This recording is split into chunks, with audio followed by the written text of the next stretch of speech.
to JC and Ray. That was an awesome conversation. We're going to have two more of those throughout the day. JC's focus obviously being a little bit more local in nature. We're also going to have sort of a regional discussion and a national focus discussion. So we should get to hear a lot of different viewpoints about how some of our neighbors here in Boston are planning for their own long-term growth in the craft space. That said, there's an element of programming and planning that goes into success, and that's why we've invited Marty Ochs. He's the former vice president of sales for Ninkasi Brewing, and now he's branched off to do his own thing with E3 Craft Consulting, or Craft Strategies, sorry. And he's helping a lot of breweries that are basically under the 40,000 barrel mark really figure out who they want to be, what they want to be, and how they're going to get there in terms of their sales and their programming initiatives. So he's going to walk some of you guys through some of the strategies that he used at Ninkasi to grow that brand from about 6,000 barrels to 90,000 barrels in a span of about 4 or 5 years. So some pretty tremendous growth in a short period of time there. So he's going to draw on a lot of that experience and talk about some of his efforts to work with some of these smaller brands and some strategies for any maturing brand to take home after this conference and apply to their business going forward. So without further ado, Marty Ochs, please come on out.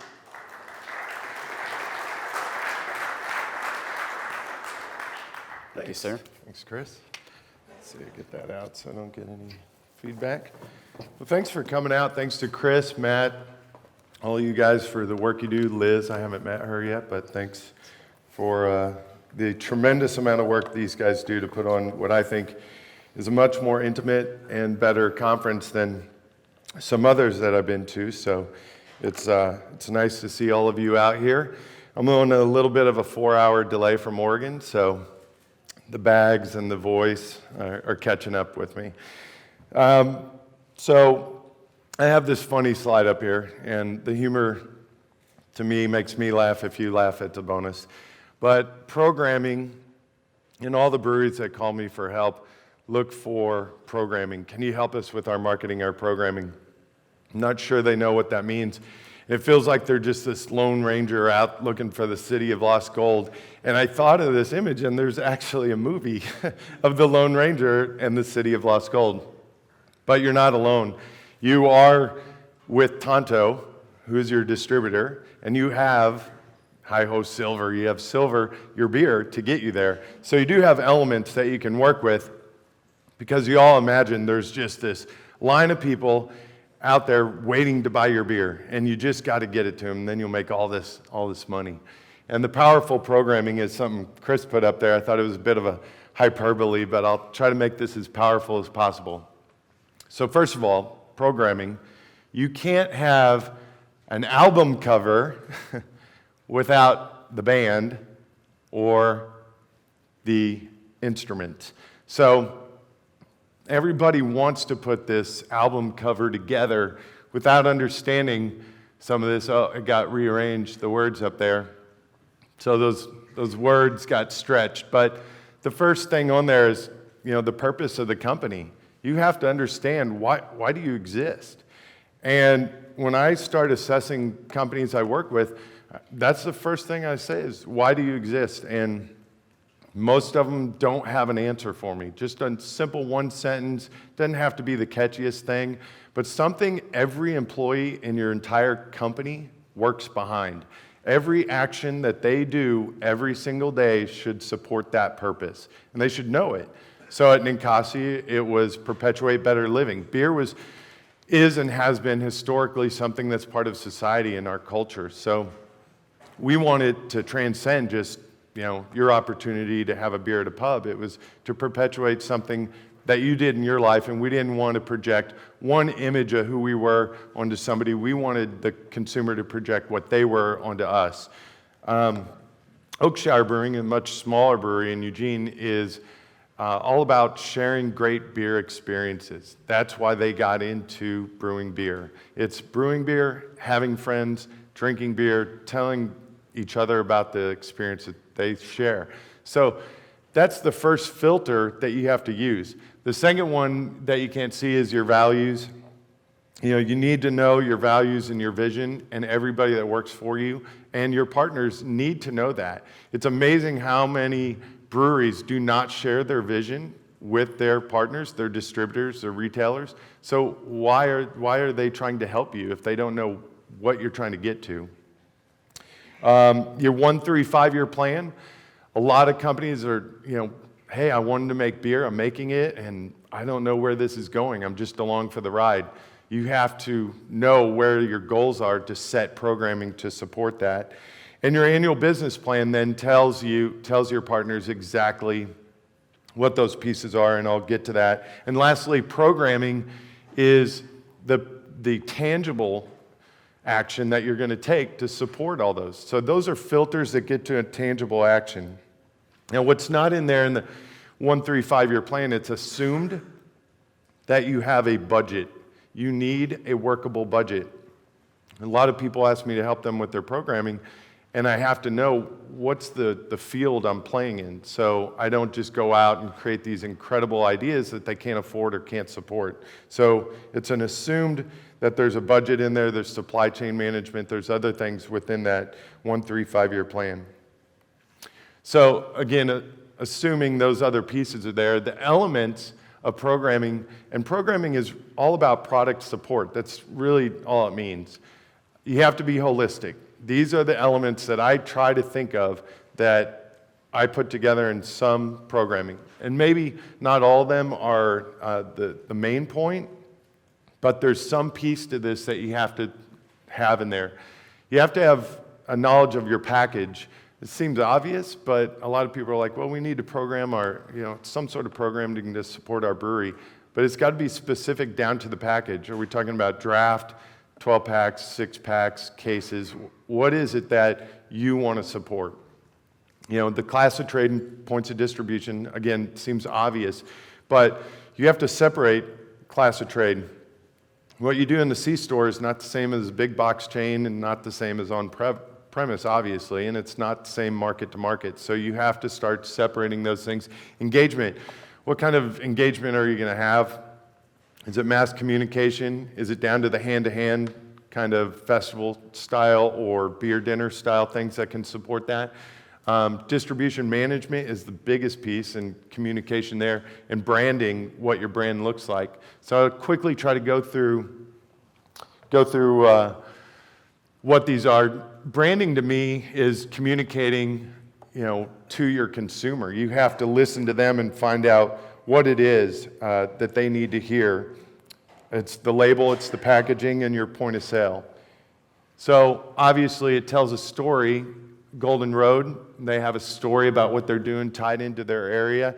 And in this case, Heal the Bay has a very specific reason.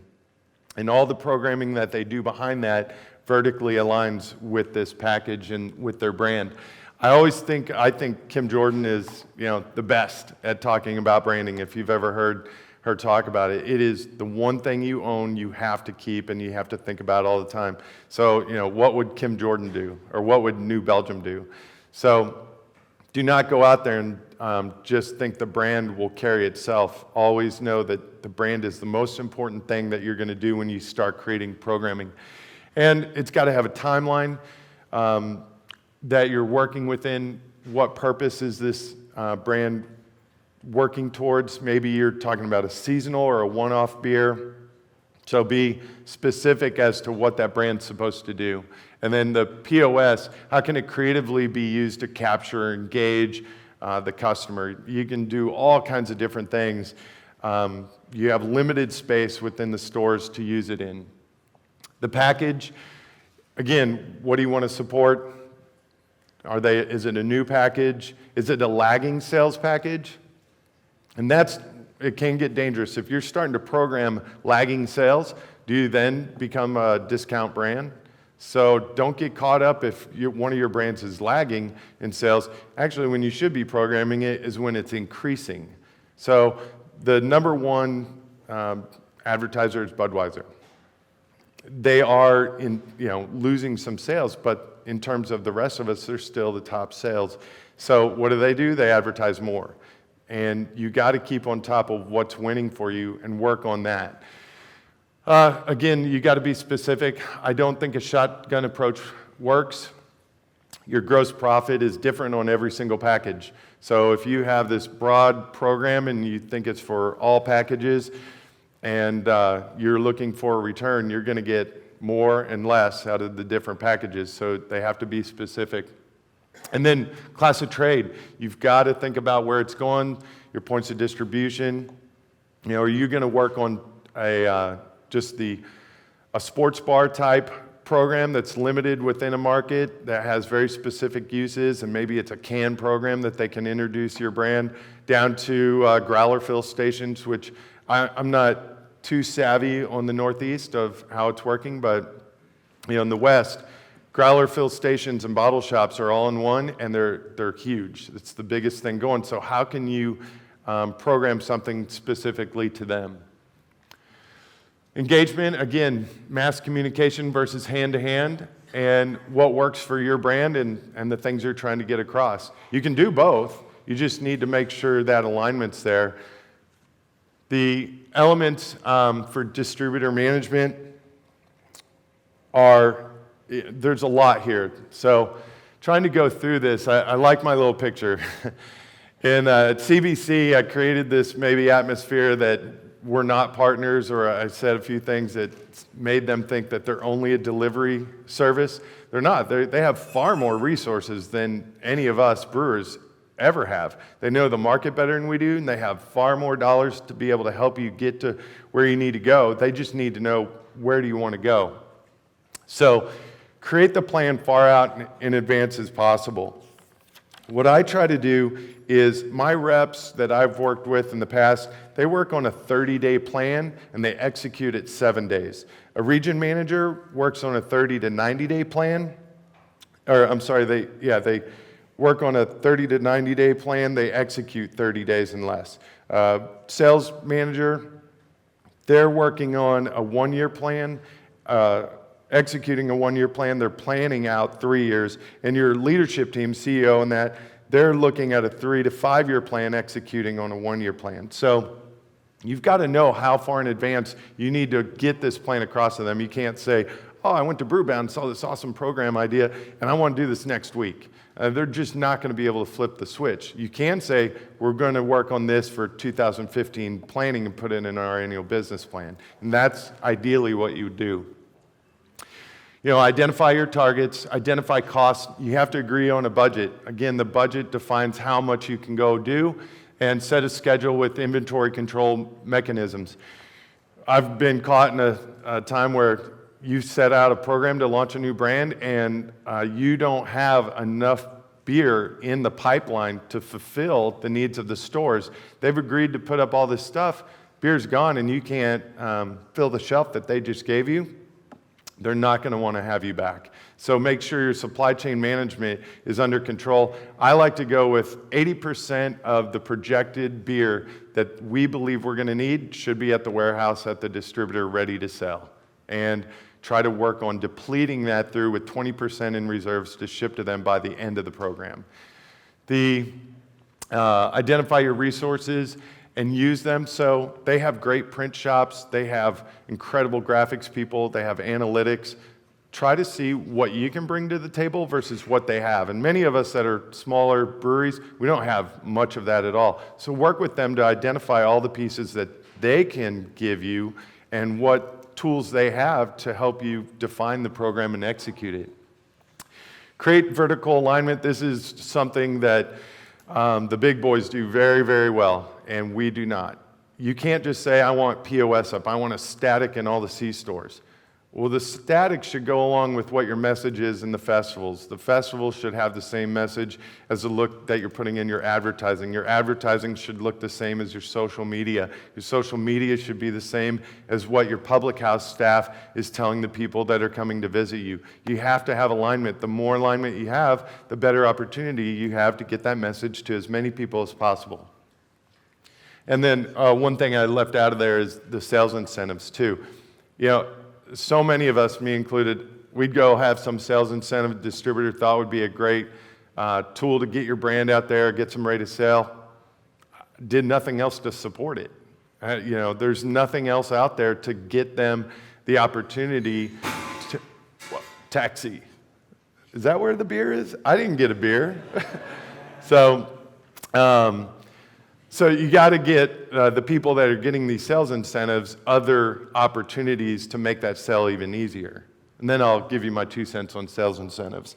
So programming should create more points of distribution with higher rate of sale and ultimately gross profit.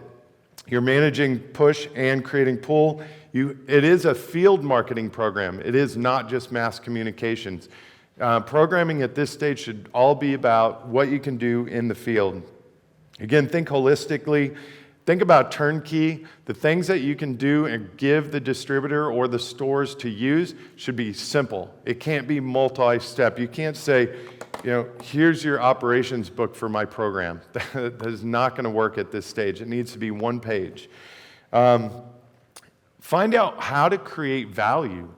What do they need? You can't just say, this is the greatest idea in the world, we're going to push it down everybody's throats. You really should know what the customer needs are. That's what branding is really about. So create value for your customers, and your customers include your distributors, your retailers, down to the consumer.